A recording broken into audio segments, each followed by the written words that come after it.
nakakatapon ng sabaw sa hapagkainan. Huwag mo sana akong kagagalitan. Maramdamin ang isang matanda.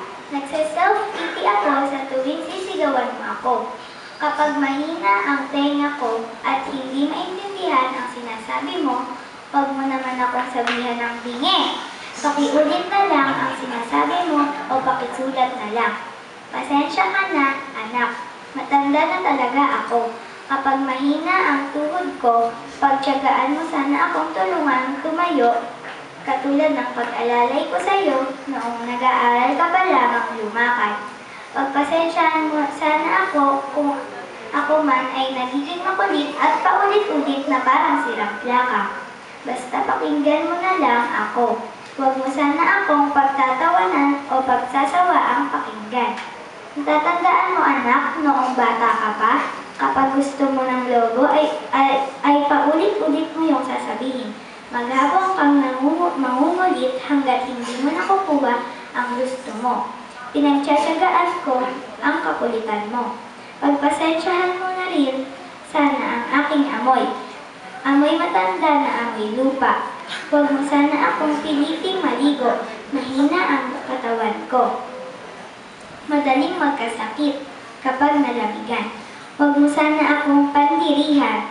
Natatandaan mo noong bata ka pa, pinagtiyagaan kitang habulin sa ilalim ng kama kapag ayaw mong maligo. Pagpasensyahan mo sana kung madalas ako'y masungit. Dala na marahil ito ng katandaan. Sa pagtanda mo, maiintindihan mo rin. Kapag may konti kang panahon, magkwentuhan naman tayo, kahit sandali lang. Inip na ako sa bahay, maghapong nag-iisa, walang kausap.